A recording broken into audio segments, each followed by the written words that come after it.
La famille de mon gendre a déclaré que ma fille était décédée pendant l'accouchement. En tant qu'inspecteur, je savais qu'il mentait. J'ai fait semblant d'être anéanti, puis je suis revenu en cachette. Ce que j'ai vu cette nuit-là m'a fait passer un appel désespéré. Je n'avais que 30 jours. À 4 heures du matin, le 15 décembre, le téléphone a sonné. Une voix froide m'a annoncé que ma fille était morte. 30 ans comme inspecteur m'avaient appris à reconnaître un mensonge. Mais quand Théo Beaumont a parlé, plate, mécanique, sans émotion, mon corps s'est glacé. Chloé n'a pas survécu. Hémorragie pendant l'accouchement. Elle est partie. Partie. Ma main a fait craquer le plastique du téléphone. Par la fenêtre de mon appartement à Neuilly-sur-Seine, la neige tombait. Décembre en région parisienne. Le genre de froid qui s'insinue dans vos os. Qu'est-ce que tu veux dire par partie? Ma voix sonnait faux. Pas celle d'un père, celle d'un flic. Désolé, je dois y aller. L'hôpital. Il a raccroché. Je me suis mis en mouvement. 15 minutes plus tard, je roulais à travers la tempête sur l'A86. Un trajet de 45 minutes. Je l'ai fait en 32. La glace recouvrait les routes. Je n'ai pas ralenti. Quelque chose dans la voix de Théo avait déclenché tous mes instincts. Il n'avait pas semblé anéanti. Il avait semblé soulagé. L'hôpital de la Pitié-Salpêtrière surgissait de la tempête. J'ai couru. Service de réanimation, 4e étage. Escalier, 2 marches à la fois. Mes genoux de 63 ans brûlaient, mais tenaient bon. Chambre 412 devrait être... Hélène Beaumont bloquait les portes de la réanimation. La mère de Théo. Je ne lui avais jamais fait confiance. Elle est partie, Hugo. Vous devez partir. Famille immédiate seulement. Je suis la famille immédiate. Je suis son père. Théo s'occupe de tout. Il n'y a rien que vous puissiez faire. Je veux voir ma fille. Ce n'est pas possible. Elle a été transférée. Théo vous appellera pour les arrangements. Arrangement. Transféré. Chaque mot sonnait faux. Quand est-elle morte? 3h47. Et Théo m'a appelé à 4h, 13 minutes plus tard. Sa mâchoire se crispa. Il était en état de choc. Quelle chambre? Nous nous sommes dévisagés. Finalement, rentrez chez vous, faites votre deuil. Elle disparut à travers les portes. Je n'ai pas quitté l'hôpital. Je suis allé au parking souterrain et j'ai attendu. J'avais regardé dans ses yeux et reconnu quelque chose. Elle mentait. À 19h, j'ai enfilé une casquette du PSG, retourné ma veste, vieille technique de surveillance, et suis rentré. La confiance, c'est 90% de toute infiltration. J'ai suivi une famille à travers le contrôle de sécurité. Chambre 412. Le rideau n'était pas tiré. Mon cœur s'est arrêté. Chloé. Vivante. Ma fille était dans ce lit, tubes et fils connectés aux machines. Sa poitrine se soulevait. Son moniteur affichait un pouls régulier. Pas morte, pas même proche. J'ai pressé ma main contre la vitre. Ma petite fille, papa est là. Monsieur Beaumont, je me suis dissimulé. Théo est une femme en blouse blanche. Votre femme est dans un état de conscience minimal, dit le médecin. C'est rare, coma profond, mais 5% de chance qu'elle entende sans pouvoir réagir. 5%, ma fille piégée, consciente, à l'écoute. Quelles sont nos options? Voix plate, froide. Après 30 jours, nous discutons du retrait de l'assistance vitale. 30 jours, poing serré contre le mur. Et elle ne peut pas nous entendre? Très probablement pas. Bien, c'est bon à savoir. Bien. Théo fixait sa femme à travers la vitre. Aucun chagrin, juste de l'évaluation. Puis il sortit son téléphone. C'est alors que j'ai entendu la voix d'Hélène, froide et glaçante. Il faut qu'on parle, quelque part en privé. Je me suis glissé dans l'alcôve de la cage d'escalier. Vieille habitude. Il se dirigeait vers une salle de conférence. La porte ne s'est pas complètement refermée. Parfait. On ne peut pas faire ça dans le couloir, dit Hélène. Quelqu'un pourrait entendre. Il n'y a personne, maman. Théo semblait fatigué. Il y a toujours quelqu'un. Une troisième voix, féminine. Je ne comprends pas pourquoi tu m'as appelé. Parce que tu fais partie de ça maintenant, Camille.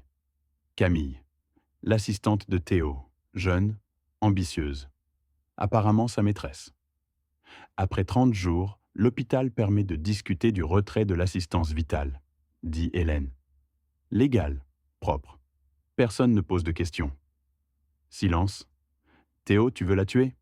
Je veux mettre fin à une situation qui ne profite à personne. Ce qui est dans cette chambre, c'est un corps avec un battement de cœur. Mon poing se serra jusqu'au sang. Et Hugo? Il se battra. Nous n'avons pas besoin qu'il soit d'accord, coupa Hélène. Nous lui avons dit qu'elle était morte, cercueil fermé, crémation rapide. Il habite loin, il ne saura pas. Tu veux simuler des funérailles pendant qu'elle est vivante? Camille semblait choquée. Ce n'est pas simuler si elle est déjà morte, dit Hélène. C'est une miséricorde. C'est un meurtre. C'est pratique. Camille, tu emménages immédiatement. Tu aides avec le bébé. L'assistante dévouée aidant le veuf. Au jour 30, Hugo pensera qu'elle est incinérée depuis des semaines. Je voulais foncer, mais non. L'émotion te fait prendre.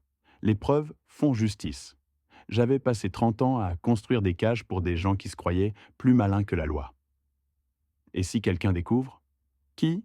Dans 30 jours, ça n'aura plus d'importance. Pause. Fais-moi confiance. J'ai pensé à tout. Chaise raclant le sol. Je me suis enfoncé dans l'alcôve. Hélène passa, confiante. Théo, pâle et coupable. Camille, essuyant ses larmes. Je suis sorti et j'ai appelé. Kiran, j'ai besoin de ton aide, en dehors des registres, maintenant. 3 jours plus tard, j'ai enterré un cercueil vide, et j'ai joué le rôle de ma vie. Kiran Malloy s'est présenté 2 heures après mon appel. 12 ans comme coéquipier. Il connaissait mes méthodes. Tu veux que je mette leur maison sur écoute? Toutes les pièces. J'ai besoin de tout. Hugo, si ça tourne mal? Ça ne tournera pas mal. Ils pensent Gauss que je crois qu'elle est de la cendre. Ils vont devenir négligents. Il a hoché la tête. 48 heures. Tu en as 72? Les funérailles. Samedi 18 décembre. Froid glacial. Matinée grise, sauf que je ne faisais pas mon deuil. Je jouais. Le cimetière du Père-Lachaise, 20 personnes. Hélène et Théo au premier rang. Le cercueil vide au-dessus de la tombe. Je me tenais devant, tête baissée, épaules tremblantes. L'homme brisé parfait. Hélène s'est approchée. Je suis tellement désolé, Hugo. Fausse sympathie. Ma petite fille, elle est vraiment partie. Elle est en paix. Je l'ai laissé voir la dévastation attendue. Elle a souri. Petit, satisfait. Elle pensait avoir gagné. Ce soir-là, elle a appelé. Nous organisons un rassemblement pour le bébé. Ça pourrait vous aider de voir Léa? J'ai failli rire. Merci, j'aimerais ça. La maison de l'avenue Foch brillait comme pour Noël. Au centre, Camille Dubois, tenant ma petite fille, jouant à la mer. Elle portait le cardigan de Chloé. Les invités roucoulaient. Vous et Théo formez une si belle famille. Merci. Ça a été un ajustement, mais nous gérons. Gérons. Ma fille pas encore froide, et cette femme portait ses vêtements, tenait son enfant. Je me suis avancé. C'est ma petite fille. Silence. Elle tient ma petite fille, porte les vêtements de ma fille. Ma voix se brisa parfaitement. Vous agissez comme si Chloé n'avait jamais existé. Hélène claqua des doigts. 2 agents de sécurité sont apparus. Hugo est émotif. Escortez-le dehors. Ils m'ont pris les bras. J'ai lutté juste assez. Vous êtes tous des monstres. La porte a claqué. Mon téléphone a vibré. SMS de Kiran. Tous les dispositifs installés, audio et vidéo, toutes les pièces. Je suis monté dans ma voiture et me suis permis un sourire. Quand Hélène a claqué cette porte, je ne me suis pas senti vaincu. Je me suis senti victorieux. Chaque mot, chaque crime était maintenant enregistré en haute définition. Le 28 décembre, l'inspecteur Kiran a appelé avec des nouvelles qui ont tout changé. Ma fille n'avait pas donné naissance à une petite fille. Elle avait donné naissance à 2. « Tu dois entendre ça ?» dit Kiran quand j'ai répondu. « C'est l'enregistrement d'hier. » Je l'ai mis sur haut-parleur et me suis assis à ma table de cuisine. L'audio a grésillé. Son d'hôpital, pas. Puis des voix. Le docteur Simone Archambault parlait, calme et professionnel. « Monsieur Beaumont, il y a quelque chose dont vous n'avez pas été informé pendant l'urgence. Votre femme a accouché de jumelles. Le 2e bébé a été en néonatologie. Nous l'avons appelé bébé fil 2. Elle est stable maintenant et prête à... » La voix de Théo l'a coupée, tranchante de panique. Quoi? Des jumelles? Pourquoi n'ai-je pas été informé? Nous avons essayé de vous contacter plusieurs fois. Vous avez dit au personnel de gérer les questions médicales sans vous déranger à moins que ce ne soit critique. Qui d'autre est au courant? Seulement le personnel de néonatologie impliqué dans ces soins. Une pause, puis Théo plus bas. N'en parlez à personne d'autre. J'ai besoin de temps pour réfléchir. L'enregistrement s'est arrêté. Je fixais le téléphone. 2 petites filles. L'une avait été seule en néonatologie pendant 2 semaines, pendant que tout le monde croyait qu'il n'y avait qu'un seul bébé. Hugo, dit Kiran. Il y a plus. Celui-ci date d'hier soir. Le deuxième enregistrement a commencé. J'ai reconnu l'acoustique immédiatement. La maison de l'avenue Foch. La voix d'Hélène. 2 bébés compliquent ça que tout. Les gens poseront des questions. Pourquoi le deuxième enfant n'a-t-il pas été mentionné? Où était-elle? Camille a répondu, tendue. Je n'ai pas signé pour 2 enfants. Un, c'est déjà assez difficile. Théo a demandé qu'est-ce qu'on est censé faire? J'ai un contact dans le Connecticut, dit Hélène d'un ton professionnel. Elle est désespérée pour un bébé. Pas de question. Elle paiera 100 000 $ en liquide. Silence. Puis Théo. Tu veux vendre ma fille? C'est une complication, dit Hélène. Un bébé fait de toi le veuf tragique, élevant son enfant seul. 2 bébés invitent à l'examen. Ils creuseront. Ils découvriront Camille. Tout. Ta mère a raison, ajouta Camille. C'est plus propre? Autre pause. Puis Théo a dit « D'accord, organise ça ». J'ai serré le téléphone jusqu'à ce que mes jointures brûlent. 2 petites filles. Et il prévoyait d'en vendre une comme une propriété. « Hugo ?» demanda Kiran prudemment. La formation a pris le dessus, l'épreuve avant l'émotion. Laisse-les l'organiser, dis-je. Laisse-les penser que ça va se faire. Je veux chaque détail enregistré. Si on bouge maintenant, pas encore. Je suis allé à la fenêtre alors que la neige recommençait à tomber. Ils creusent leur propre tombe. Et s'ils le font vraiment, ils n'en auront pas l'occasion, dis-je. Fais-moi confiance. J'ai raccroché et je suis resté là, mon reflet me fixant depuis la vitre sombre. 2 petites filles, Iris et Violette. Des fleurs qui survivent à l'hiver. Personne ne me les prendrait. Qu'ils essaient, chuchotai-je. Qu'ils creusent plus profond. J'ai senti le poids des années se transformer en résolution. Ce n'était plus seulement du chagrin, mais du devoir. Je les protégerai avec tous les outils légaux, tous les contacts, toute once de patience que j'avais gagnée. Quoi qu'il en coûte, je finirai ça. Pour ma fille.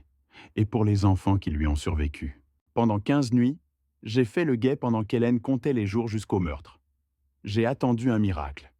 La 29e nuit, ma foi a été récompensée. Tout a commencé le 29 décembre, le jour après avoir appris l'existence des jumelles et le plan de vendre l'une de mes petites filles comme du bétail. Je ne pouvais pas encore les arrêter. Pas sans preuve de la transaction. Mais je ne pouvais pas ne rien faire non plus. Alors, chaque nuit à 23 heures, je retournais à l'hôpital. Je portais différents déguisements, une casquette du PSG une nuit, des lunettes de lecture et un coupe-vent la suivante. La sécurité surveille les schémas, pas les visages. Tant que le schéma changeait, je restais invisible. Je me glissais devant le personnel de nuit, prenais les escaliers jusqu'au 4e étage et me tenais devant la chambre 412. Je parlais à ma fille, à travers la vitre. « Papa est là, ma petite fille », chuchotai-je. « Je me bats pour toi. Pour tes filles, Iris et Violette, de beaux noms pour de belles filles. » Les machines bipaient régulièrement. Chloé ne bougeait pas. Pourtant, je parlais. Nuit après nuit, je revenais. Je racontais des histoires. Je lui rappelais sa mère, ma femme, partie depuis 10 ans, qui aimait Chloé farouchement. Ta maman serait si fière. Elle a toujours dit que tu étais la personne la plus forte qu'elle connaissait. Le 5 janvier, j'ai senti des yeux sur moi. Une infirmière m'observait depuis le poste. Boucle sombre, yeux bienveillants. Son badge indiquait Meredith Veil. « Vous êtes son père ?» dit-elle doucement. Je me suis tendu. « Oui. Je vous vois toutes les nuits. » Elle m'a étudié. « On nous a dit que vous aviez accepté qu'elle était partie, que les funérailles avaient déjà eu lieu. » Ils ont menti. Mais vous êtes ici. Vous savez quelque chose. Je sais que ma fille se bat. Je ne l'abandonnerai pas. Meredith a hoché la tête. Je veillerai à ce que la sécurité ne vous dérange pas. Ce que vous faites, ça compte. Elle est devenue mon alliée. Le 10 janvier, j'ai fait quelque chose que je n'avais pas fait depuis 20 ans. Je suis entré dans la chapelle de l'hôpital. Petite, silencieuse, je me suis agenouillé maladroitement. Je ne sais pas si tu écoutes, chuchotai-je. J'ai arrêté de te parler après la mort de ma femme. J'étais en colère, mais j'ai besoin de ma fille. S'il te plaît, ma voix s'est brisée. Si tu me la rends, je ne demanderai plus jamais rien. La chapelle est restée silencieuse. Pourtant, elle semblait moins vide. Le 13 janvier, 23h47. Nuit 29. Je pressais ma paume contre la vitre froide. 2 jours de plus. Ils pensent avoir gagné. Ils prévoient de signer des papiers, de débrancher les machines, de t'effacer. Mais nous allons les surprendre. Puis je l'ai vu. L'index droit de Chloé a tressailli. Je me suis figé. J'ai regardé. Il a bougé à nouveau. Les larmes ont brouillé ma vision. Chloé, si tu m'entends, bouge-le encore. Son doigt a bougé. Lent, délibéré. J'ai frappé le bouton d'appel. Meredith est accourue. Qu'est-ce qu'il y a? Elle a bougé. Elle a répondu. Meredith a vérifié les constantes, examiné sa main. Oh mon Dieu, vous avez raison, elle répond. Appelez le docteur Archambault. À 1h30 du matin, le docteur Simone Archambault est sorti, les yeux brillants de quelque chose que j'avais presque oublié. Espoir. Monsieur Moreau, dit-elle doucement, votre fille a ouvert les yeux, elle vous demande. J'ai senti mes genoux faiblir, des années de peur se déversant d'un coup. Les lumières du couloir semblaient plus chaudes, l'air plus facile à respirer. Pour la première fois depuis ce terrible coup de téléphone, l'avenir s'est entrouvert. Elle n'était pas partie. Elle était toujours là, se battant encore. Et je n'étais plus seul. À 2h17 du matin, le 14 janvier, exactement 30 jours après qu'il l'avait déclarée morte, ma fille a ouvert les yeux, a murmuré mon nom, et nous avons tendu le piège. Je me suis précipité dans la chambre. Les yeux de Chloé étaient ouverts, les larmes coulant sur son visage, mais elle était éveillée, vivante, consciente. Papa. Sa voix était rauque, à peine un murmure, mais c'était le plus beau son que j'avais jamais entendu. J'étais à son chevet en 2 pas, prenant sa main avec précaution. Je suis là, ma chérie. Je ne suis jamais parti. Je t'entendais? Plus de larmes. Toutes les nuits, tu me parlais. Ma gorge s'est serrée. Tu pouvais m'entendre? Elle a hoché la tête faiblement. J'ai tout entendu. Théo, Hélène. Ils voulaient me tuer, ils allaient... Elle s'est étranglée sur les mots. Je sais. J'ai serré sa main doucement. Je les ai entendus aussi. J'ai rassemblé des preuves pendant 30 jours. Ses yeux se sont écarquillés, se concentrant sur moi avec une intensité désespérée. Mes bébés? Où sont mes bébés? En sécurité, les 2. J'ai vu la compréhension s'éveiller sur son visage. Tu as 2 filles, Chloé, des jumelles, Iris et Violette. 2? Le choc s'est enregistré à travers sa faiblesse. Je ne savais pas. Ils te l'ont caché, et ils prévoyaient de vendre Violette pour 100 000 $. La fureur a flambé dans ses yeux malgré son épuisement. Sur mon cadavre. C'était leur plan, dis-je sombrement. Mais nous allons les arrêter. Le docteur Archambault est entré, a vu Chloé éveillée et s'est figé. C'est remarquable. Je dois signaler cette récupération à... Attendez. Je me suis levé, me tournant vers elle. À quelle heure sont-ils censés venir aujourd'hui? Elle a vérifié sa tablette, confuse. 10 heures. Ils ont un rendez-vous pour discuter de l'arrêt de l'assistance vitale. Mais maintenant qu'elle est... Parfait. J'ai regardé l'horloge murale. 2h30 du matin, 7h30. Docteur, pouvez-vous garder ça secret jusqu'alors? Monsieur Moreau, je ne comprends pas. Ils viennent pour tuer ma fille. Je veux qu'ils entrent et la trouvent éveillée. Pouvez-vous faire ça? Le docteur Archambault a regardé entre moi et Chloé. Ma fille a hoché la tête faiblement. Oui, dit lentement le docteur Archambault. Oui, je peux faire ça. J'ai sorti mon téléphone, appelé Kieran. Il a répondu à la première sonnerie. C'est pour aujourd'hui. Sois à l'hôpital à 9h45. Amène 2 officiers, en civil. Chambre 412. Elle est éveillée? Elle est éveillée et elle est prête à leur faire face. Les 7 heures suivantes ont rampé. Le docteur Archambault a gardé le personnel infirmier minimal, leur a dit que Chloé subissait des tests. Kieran est arrivé à 9h50 avec 2 inspecteurs que je reconnaissais de mon ancien commissariat. Ils se sont positionnés dans la salle de stockage adjacente, porte entr'ouverte, prêts. À 9h55, nous avons aidé Chloé à s'asseoir légèrement dans le lit. Elle était encore faible, toujours connectée au moniteur, mais ses yeux étaient clairs et alertes. Je me suis tenu à ses côtés, bras croisés. À exactement 10 heures, nous avons entendu des pas dans le couloir. La voix d'Hélène, froide et professionnelle. « Finissons-en !» La porte s'est ouverte. Hélène est entrée en premier, impeccable dans un tailleur noir, portant un dossier en cuir. Théo a suivi, son visage tiré et pâle. Camille est arrivée en dernier, serrant un sac à main de designer comme un bouclier. Tous les 3 tenaient des papiers. Documents d'arrêt d'assistance vitale, j'ai appris plus tard. Hélène a levé les yeux. C'est figé. Chloé l'a fixé directement, éveillée, consciente, vivante. Les papiers de Théo ont glissé de ses mains, se dispersant sur le sol. Camille a haleté, trébuchant en arrière dans le cadre de la porte. Le silence s'est étiré. 5 secondes. 10, j'ai observé leur visage passer par le choc, la confusion, puis l'horreur naissante. « Surpris ?» dis-je calmement. Hélène s'est reprise la première, son visage se durcissant. « C'est impossible. Tu étais morte. » La voix de Chloé était faible mais ferme. « Désolé de te décevoir. »« Comment ?» balbutia Théo. « Depuis combien de temps suis-je éveillée ?» termina Chloé. « Assez longtemps. Assez longtemps pour entendre mon père me raconter tout ce que vous aviez prévu. Assez longtemps pour savoir que vous vouliez vendre ma fille. » Les yeux d'Hélène se sont tournés vers moi. Fureur froide remplaçant le choc. « Vous !» Je me suis avancé et, pour la première fois en 30 jours, j'ai souri. « Surpris ? Vous ne devriez pas l'être. Je suis inspecteur, et les inspecteurs ne perdent pas. » Ils pensaient être malins. Ils pensaient avoir couvert leurs traces. Ils ont oublié une chose. J'avais passé 30 ans à mettre des criminels derrière les barreaux.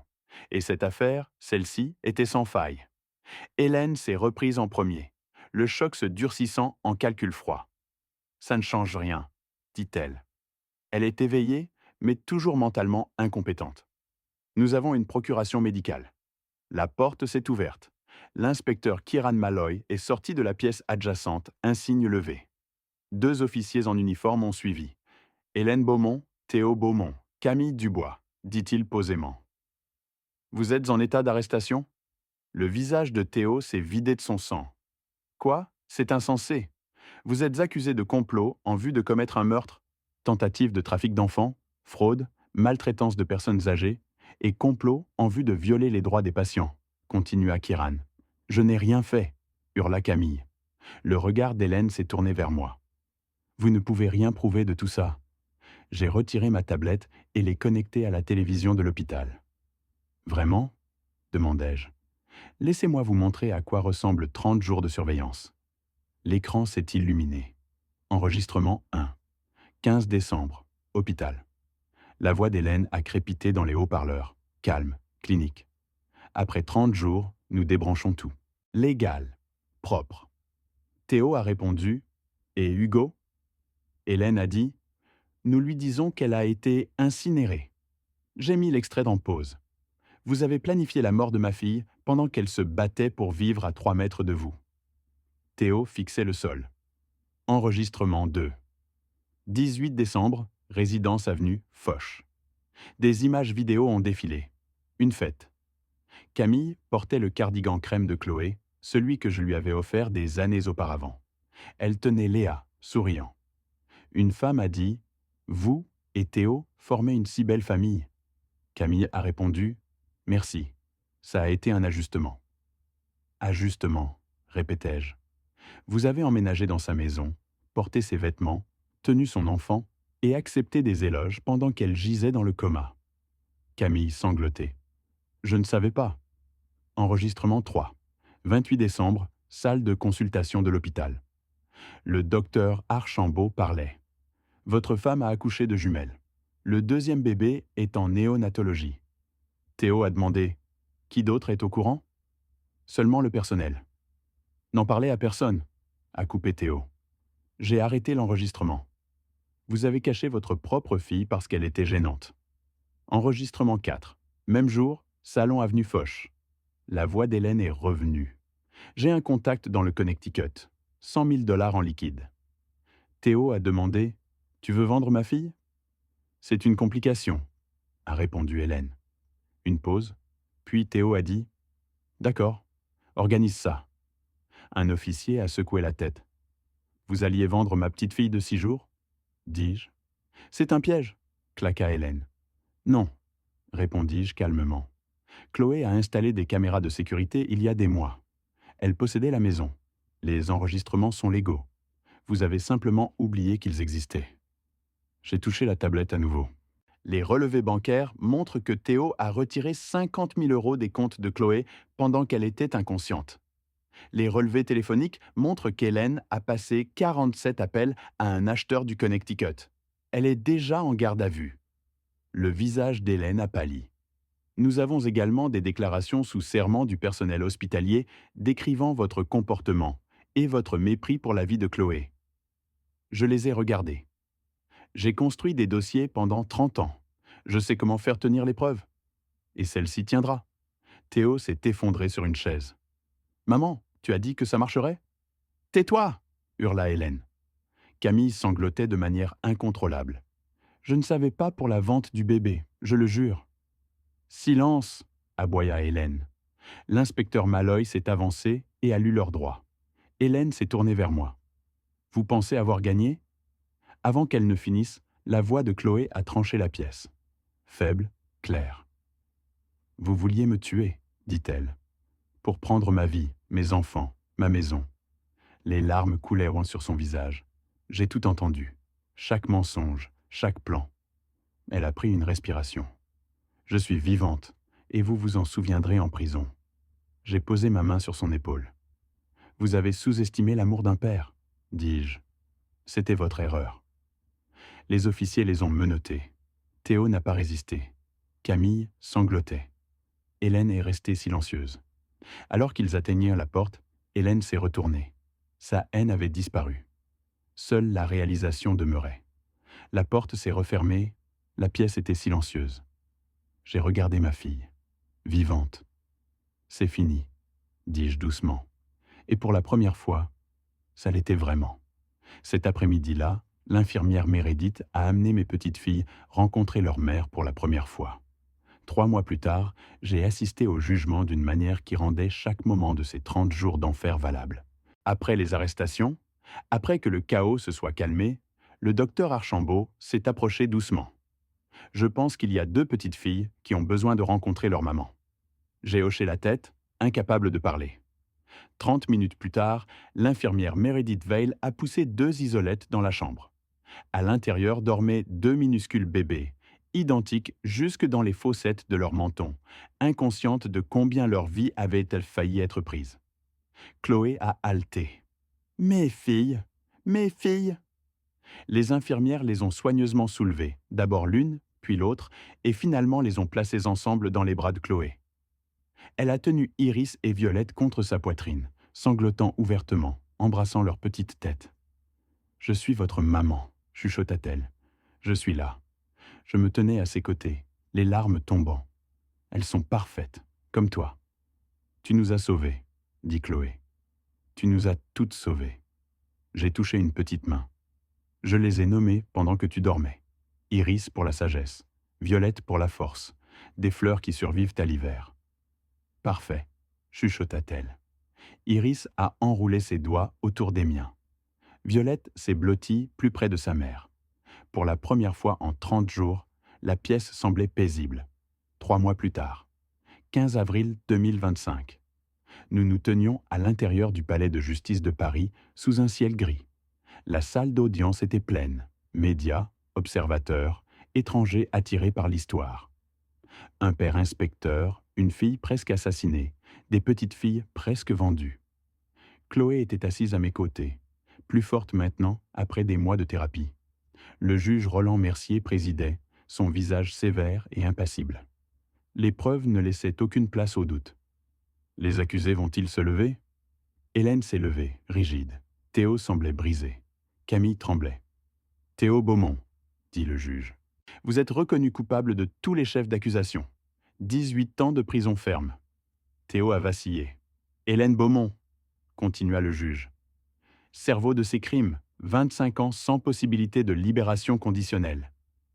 Hélène n'a pas réagi. Camille Dubois, 8 ans. Camille a sangloté. Le juge a ajouté des ordonnances de protection, la confiscation des biens et la déchéance permanente de l'autorité parentale de Théo. Le marteau a frappé. La justice était finale. À l'extérieur, les journalistes ont crié des questions. « Comment vous sentez-vous » J'ai guidé Chloé vers la voiture. Justice a été rendue. La vie a avancé. Chloé s'est rétablie régulièrement. Elle a emménagé dans mon pavillon d'invités. Nous avons reconstruit sa vie pièce par pièce. Nous avons coécrit un livre, Le père qui n'a jamais cessé de se battre. Il est devenu un best-seller. Chaque euro est allé dans un fonds en fiducie pour Iris et Violette, ainsi que le produit de la vente de la maison de l'avenue Foch. Chloé a commencé à parler publiquement des droits des patients et de la protection des personnes vulnérables. Elle a demandé le divorce. Théo a signé depuis la prison. Et moi, j'ai aidé à élever mes petites filles. Biberon de minuit, couche, berceuse. À 63 ans, j'ai découvert le plus beau travail de ma vie. L'été est arrivé. Un samedi chaud, nous avons étendu une couverture sous un chêne au jardin du Luxembourg. Iris et Violette étaient assises droites, maintenant âgées de 6 mois, curieuses et brillantes. Iris étudiait un brin d'herbe. Violette riait devant un papillon. Chloé était assise à proximité, écrivant dans son journal, paisible. J'ai chatouillé le ventre de Violette. Elle a ri, pur et lumineux. « Votre maman est une battante, chuchotai-je. Et votre grand-père n'a jamais appris à abandonner. » Chloé m'a rejoint. « Tu nous as sauvés. »« C'est ce que font les pères, dis-je. Nous nous battons, nous protégeons. » Elle s'est appuyée contre moi. « Nous nous sommes sauvés mutuellement. » J'ai soulevé les deux filles, une dans chaque bras, leurs grands yeux reflétant le ciel doré. « Ils ont essayé de nous enterrer, dis-je doucement. Mais l'amour ne meurt pas. » Le soleil se couchait sur Paris alors que je tenais mes petites filles et que ma fille était assise à mes côtés. Nous avions affronté le mal. Et nous avions gagné. Parce que l'amour, le vrai, le féroce amour, gagne toujours. Voilà mon histoire. Comment un grand-père est redevenu inspecteur une dernière fois. Comment 30 jours d'enfer sont devenus le combat de ma vie. Et comment Dieu m'a rendu tout ce que je pensais avoir perdu. En regardant en arrière maintenant, je vois sa main dans chaque moment. Quand j'ai trouvé Chloé vivante cette première nuit, c'était Dieu. Quand son doigt a bougé le 29e jour, c'était Dieu répondant à mes prières dans cette chapelle vide. Quand tout s'est mis en place au moment exact, ce n'était pas de la chance. C'était un timing divin. Ces histoires de grand-père que nous racontons ne sont pas que du divertissement. Cette histoire vraie m'a appris que le mal existe, mais la grâce aussi. Tout comme la rédemption. Tout comme le pouvoir d'un père qui refuse d'abandonner. Si vous lisez ceci et que vous êtes dans une situation où quelque chose semble faux, faites confiance à vos instincts. Ne soyez pas comme les gens qui ont vu les signes et sont restés silencieux. Ne soyez pas comme ceux qui ont choisi le confort plutôt que le courage. Soyez la personne qui pose des questions, qui creuse plus profond, qui se bat quand tous les autres s'en vont. J'ai appris que Dieu nous place exactement là où nous devons être, même dans les moments les plus sombres. Il m'a donné 30 ans comme inspecteur, non seulement pour résoudre des crimes, mais pour me préparer à l'affaire qui comptait le plus, sauver ma fille et mes petites filles. Cette histoire vraie n'est pas seulement la mienne. Elle appartient à chaque parent, chaque grand-parent qui a dû se battre pour sa famille. Ces histoires de grand-père nous rappellent que l'amour est plus fort que le mal, que l'espoir survit même dans l'obscurité induite par le coma, et que la justice, la vraie justice, vaut la peine de se battre. À Iris et Violette, quand vous serez assez grandes pour lire ceci, votre mère est la personne la plus forte que je connaisse. Et votre grand-père ? Je ne suis qu'un vieil homme qui vous aimait, avant que vous ne preniez votre première respiration. C'est ce que les meilleures histoires de grand-père nous enseignent. N'abandonnez jamais les gens que vous aimez. Ne cessez jamais de vous battre. Et ayez toujours, toujours confiance que Dieu a un plan, même quand vous ne pouvez pas le voir. L'amour gagne toujours. Souvenez-vous de ça. Merci d'avoir écouté mon histoire. Si elle t'a touché, laisse un like, écris en commentaire ce qui t'a le plus parlé et abonne-toi à la chaîne. Beaucoup d'autres histoires arrivent.